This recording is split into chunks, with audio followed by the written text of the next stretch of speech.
আসসালামু আলাইকুম। আবারও চলে আসলাম নতুন আরেকটি ভিডিও নিয়ে। আজকে ক্লাব কাপ ফুটবল টুর্নামেন্টের তৃতীয় ম্যাচ দেখতে চলেছেন আপনারা, যার একদিকে থাকছে মৌবন ফুটবল একাদশ এবং অন্যদিকে বিএলকে ফুটবল একাদশ। হলুদ জার্সি পরিধারিত দলটি ছিল মৌবন ফুটবল একাদশ এবং লাল জার্সি পরিধারিত দলটি ছিল বিএলকে ফুটবল একাদশ। খেলাটি অনুষ্ঠিত হয়েছিল মনোহরপুর স্কুল মাঠ প্রাঙ্গণে। এটা দিয়ে দ্বিতীয় ম্যাচ অনুষ্ঠিত হচ্ছে এই মাঠে। এই ম্যাচে বাঘে সিংহের লড়াই দেখতে চলেছেন আপনারা। দুটি দলই ছিল অত্যন্ত ভালো। শুরু থেকেই পাল্টা আক্রমণে দুটি দল মেতে উঠেছিল। যেহেতু বর্ষার সময় তাই মাঠ কিছুটা বৃষ্টি ভেজা ছিল। খেলা পেলাদের জন্য কষ্টকর হলেও তারা দলকে জেতানোর জন্য অনেক মরিয়া ছিল। মাঠে যেহেতু পানি ছিল তো বিএলকে ফুটবল একাদশ কিছুটা সুবিধা পাচ্ছিল, কারণ মৌবন ফুটবল একাদশের অ্যাটাকের বলগুলো পানিতে আটকে যাচ্ছিল। প্রথমার্ধে ফ্রি কিক পায় বিএলকে ফুটবল একাদশ এবং এই ফ্রি কিকের মাধ্যমেই কিপারের ভুলে একটি গোল হজম করে মৌবন ফুটবল একাদশ।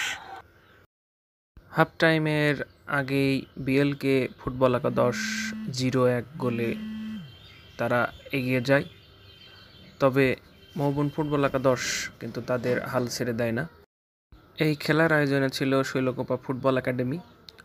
অনেক দিন পরে আমাদের এই মাঠে এমন খেলা এবং ফুটবল প্রেমী দর্শকের দেখা যাচ্ছে। প্রতিটা ম্যাচই ভিন্ন ভিন্ন মাঠে অনুষ্ঠিত হচ্ছে। তো আজ তৃতীয় ম্যাচ মনোহরপুর স্কুল মাঠ প্রাঙ্গণ অনুষ্ঠিত হচ্ছে। আজকের এই খেলাতে দেখতে চলেছেন কামব্যাক কাকে বলে। মৌবন ফুটবল একাদশ একটি গোল হজম করে থেকেও হাফ টাইমের পরে তারা খেলায় সমতায় ফেরে। খেলায় কিন্তু তারা অ্যাটাক দিচ্ছিল খুবই ভালো, কিন্তু পানির কারণে তারা অ্যাটাক সম্পূর্ণ করতে পারছিল না। তো হাফ টাইমের পরে জায়গা বদল হওয়ার কারণে তারা সুযোগগুলো সদ্ব্যবহার করেছে।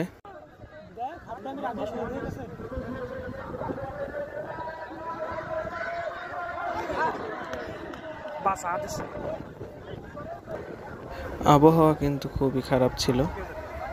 তীব্র বাতাসের ফলে প্লেয়ারদের অনেক অসুবিধা হচ্ছিল। মৌবন একাদশের প্রথম গোল ডিফেন্সকে ফাঁকি দিয়ে বল বাড়ালেন পোস্টের দিকে, এদিকে সুন্দর একটি গোল দিয়ে দলকে সমতায় ফেরালেন মৌবন। বিএলকের প্লেয়াররা কিন্তু বুঝতেই পারেনি, তারা মনে করেছিল বলটি মনে হয় আউট হয়ে যাবে। এরপর একের পর এক অ্যাটাক করতে থাকে মৌবন ফুটবল একাদশ। তো এই খেলায়